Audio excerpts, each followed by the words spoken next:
커리어 로드맵 발표를 진행할 조형학과 도예전공 장연수입니다.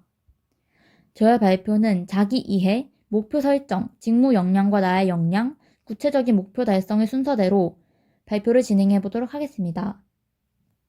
우선 저는 마치 큰 산과 같은 사람이라고 할 수 있습니다. 한자리에서 묵묵히 맡은 일을 책임감 있게 해나가고 있으며 타인의 이야기를 경청하지만 그렇다고 자신의 신념을 가볍게 여기지 않고 주관을 지켜 나아갑니다. 또한 열정을 가지고 있어 여러 가지 일을 해보고자 노력하는 사람으로 계속해서 앞으로 나아가며 동적인 에너지를 발산합니다. 이러한 동적인 에너지는 나만이 생각하는 것에 그치지 않고 사회 문제나 소수자에 대한 관심을 가지며 남을 돕거나 가르치는 것에 흥미를 느끼게 했습니다. 손재주가 좋았고 나만의 창작물을 만드는 것에 흥미를 느꼈으며 그림과 같은 평면적인 작업 또한 흥미로웠지만 입체적인 무언가를 만드는 것에 더욱 큰 흥미를 느꼈기에 학창시절 진로체험 등의 활동을 통하여 다양한 창작 활동을 경험해 보았고 그 중에서도 우직하게 나만의 것을 쌓아 올라갈 수 있으며 형태나 용도에 크게 국한되지 않고 다양하게 나 자신을 표출할 수 있는 도자가 특히 나의 성향과 잘 맞는다는 생각을 하게 되어 조형학과 도예전공을 선택하게 되었습니다. 이러한 점을 바탕으로 나 장년수에 대한 4가지 키워드를 뽑아봤는데요. 내가 좋아하는 것이 있으면 오롯이 그것에 집중하는 노력파, 관심을 가지고 이루어질 때까지 최선을 다하는 열정, 실패를 두려워하지 않고 끝없이 도전하여 끝내 성공해내는 도전, 마지막으로 무엇이든 만들어내는 손재주입니다. 이번에는 저의 진로, 도예가에 대하여 약간의 설명을 드려볼까 합니다. 가장 위에 위치한 사진은 모리 작가가 만든 컵으로 도예가는 커다란 항아리만을 만드는 직업이 아닌 우리가 일상적으로 사용하는 식기나 타일도 도예가가 만든 작품의 일종입니다. 그리고 식기라고 하여 꼭 일정한 크기의 밥그릇, 접시인 것도 아닙니다. 백서연 작가의 식물원 오키프가 그 예시인데요. 형태나 용도는 우리가 사용하는 접시나 그릇의 형태를 가지고 있지만 언뜻 보면 마치 하나의 연꽃 조형물처럼 보이기도 합니다. 또한 예술만의 영역으로서의 도자도 존재합니다. 아수자 작가의 큰 금 그릇이나 김윤숙 작가의 마이크로 파즈의 역습은 우리가 일반적으로 생각하는 식기나 항아리로서의 도자가 아닌 하나의 공예품으로서 존재합니다. 저는 이렇듯 다양한 형태나 용도를 가진 도자 작품에 흥미를 느끼게 되었습니다. 또한 저는 예술가라면 응당 사회 문제에 관심을 가지고 예술을 그저 하나의 소비 대상이 아닌 한 가지의 언어로서 문맹자도 이해하는 사회에 대한 메시지를 전달할 의무가 있다고 생각해왔습니다. 따라서 여기 보이는 김현숙 작가의 마이크로파지는 세계의 식량 문제와 유전자 변형 작물에 대하여 질문을 던지는 작품인데요.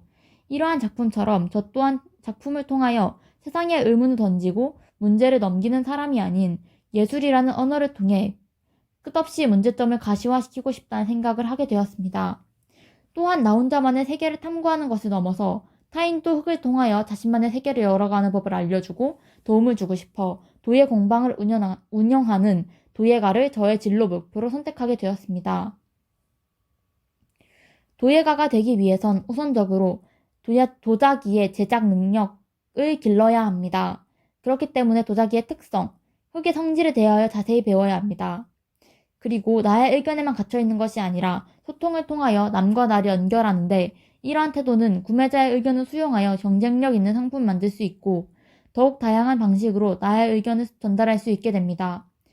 또한 예술은 창작자의 경험을 기반으로 발산하는 활동인 만큼 여러 전시를 관람하고 작품에 대한 것을 깊이 있게 이해하고 여러 가지 비교과 프로그램에 참여하여 다양한 경험과 체험을 하는 중입니다. 마지막으로 직접 도자기를 만들어보고 남을 가르치는 능력을 길러야 하는데 이 또한 전공 공부를 기반으로 진행 중에 있으며 남을 가르쳐보거나 판매해보는 동아리 활동이나 알바 경력을 통하여 채우려는 노력을 하고 있습니다. 이번엔 제가 학교에 입학하여 지금껏 쌓아온 것에 대해 말씀드리겠습니다. 우선 저는 학과 동아리 흑흑흑을 통하여 판매 부스 및 체험 부스에 참여하여 내가 만든 도자기를 직접 판매하고 이를 통해 수익을 창출하는 경험을 쌓았습니다. 그리고 방학 기간 동안 동현 네트워크스에서 진행하는 블렌딩 아트 강사 아르바이트에 참여하여 실제 동네 중학교에 가서 중학생을 가르쳐보는 귀중한 경험을 해보았습니다. 또한 남는 시간 동안 여러 비교과 프로그램에 참여하고 야외 스케치 프로그램으로 전시를 관람하고 학과 사람들과 친분을 쌓았으며 피그마와 같은 UX UI 프로그램의 사용법이나 동양화와 서양화에 대해 알아보고 직접 먹을 사용하여 그림을 그려보았습니다. 또한 현재는 상품 개발 지원 프로그램에 참여하여 제품 제작에 대한 수업을 듣고 직접 상품을 우리의 전통 예술과 접목시켜 디자인하는 중에 있습니다. 그리고 2학기엔 조형학과 학과 사무실에서 근로를 봉사를 진행하면서 학과가 어떠한 방식으로 돌아가는지에 대해 알게 되었고, 이러한 경험을 통해 내가 추후 작품 활동을 진행하며 학과에서 어떠한 도움을 받을 수 있는지 알게 되었습니다. 또한 저는 이런 다양한 활동을 하는 와중에도 전공이나 교양 수업을 게을리하지 않고 1학기엔 4점대의 성적과 학과 전체 석차에서 3등을 하는 결과를 가지게 되었습니다. 저는 이러한 것에서 멈추지 않고 2학년 기간 동안 전공 관련 더욱 심화적인 수업을 통해서 나만의 이야기가 담긴 컨셉을 잡고 작품을 진행해갈 예정이고, 특히나 석고 수업을 통하여 내가 디자인한 제품을 대량 생산하는 전문 기법을 배움으로써 상품의 생산력을 높이고, 이러한 배움을 통해 2학년 기간에 있는 판매전에 유의미한 경제적인 성과를 이룰 계획입니다. 또한 학예 방학 기간에 해외 봉사 체험 프로그램에 참여하여 봉사 정신을 함양하고 자신감을 키울 예정입니다. 3학년이 되어서는 작품 컨셉을 더욱 돋보이는 작업에 대하여 탐구하며 전시장 DP 아르바이트에 지원하여 전시 설치 및 기획 등에 대한 견문을 넓히고, 또한 금, 은과 같은 도구를 사용한 한벌에 대해 공부하고 준비를 하여 실습해볼 예정입니다. 또한 포트폴리오를 위하여 디자인 툴에 대해 배우고 다양한 공모전과 대회 활동에 참여하여 타인과 협동하는 협동심을 길러보고 싶습니다.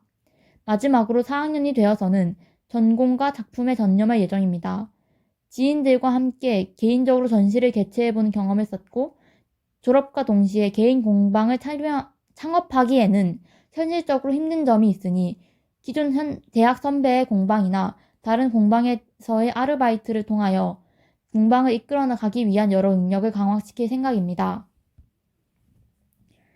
우선 이렇게 발표를 준비해보면서 그저 막연히 생각하기만 했던 나의 진로에 대한 꿈이 더욱 실체화되는 것 같은 느낌을 받았고, 앞으로 더욱 전공적인 능력이나 이외의 다양한 개인적 역량을 강화시켜 앞으로 정진하는 조형학과 도예전공 장년수가 되도록 하겠습니다.